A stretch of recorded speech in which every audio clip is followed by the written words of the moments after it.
show you how to load 35mm and 120 roll film onto plastic and steel reels. You can choose either. There's a lot of options out there. Some people prefer the steel because it's more difficult. But they also, you can load film when the reels are wet. You can do back-to-back processing, whereas the plastic is a little more finicky, but is a lot easier to load. You can't use them when they're even slightly damp, the film sticks. The other advantage is that the steel cases, if you drop them in the darkroom by mistake, your hands are wet and slippery, they don't crack. I've had one of these fall and crack on me in the darkroom and ruin the film that is inside. All the developers seeped out. But they're a little bit more convenient and cheaper. These are for 35mm. Let's take one off. And these expand, hopefully, yes, there we go, to 120. Now you've got to make sure that these little lead-ins, you see that's where the film leads in, goes over a ball bearing that stops it going back. These have got to be completely dry when you work with them, otherwise it sticks. So let's see. This is a reject film that's been overly curled. It's going to be a bit difficult to get on, but there you go. You pull it in, and now when you're at this stage, there's many ways to go. You always keep a forefinger. This is not the emulsion side. This is the celluloid side. The emulsion's on the inside, and you can just press it in. That's the most economical way to do it. If it gets stuck, you can then use this cranking. One side moves forward and the ball bearing presses it forward and it comes back without pulling the film back. If it's really stuck, it's not on these, it's on the Jobo. There's other ways of doing it. And you just keep feeding it, feeding it, feeding it. And there it is. What you've got to do is check that it's got movement. If it's got movement back and forth, it's not crossing over the spirals and it's going to develop cleanly without splotching. Perfect. You get your spindle, put that in. This all has to be in the dark. That clicks in. That is now light proof. You can switch on the light, but it's not waterproof. You can fill it. Fantastic. The other thing is 35mm.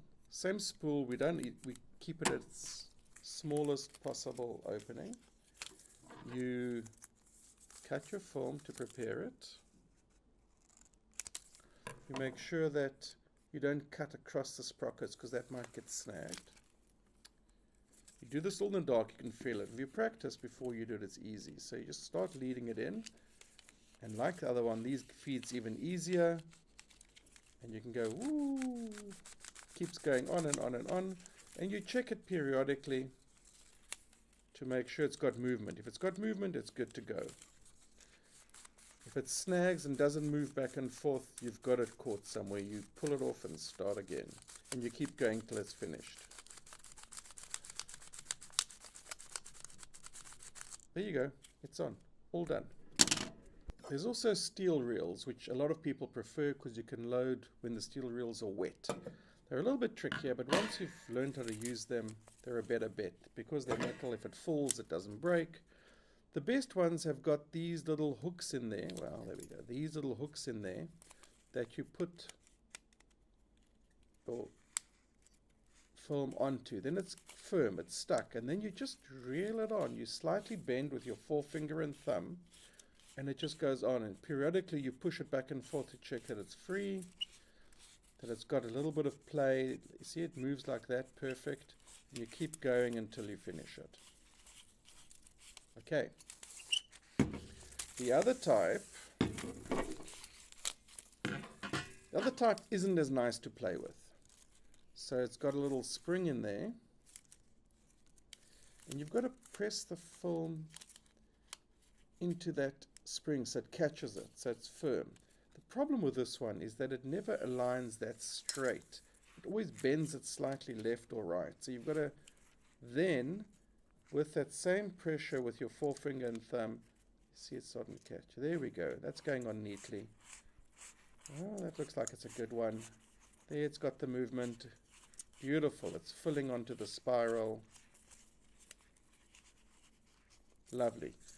You also have these in 120. So you put that on, and then you use your forefinger and thumb to slightly bend it so you can get it in to the grooves. And you slowly feed it in, and you keep checking that it's got movement. And you feed it all the way around. Yeah, this is a bit of a damaged film. And you can struggle away.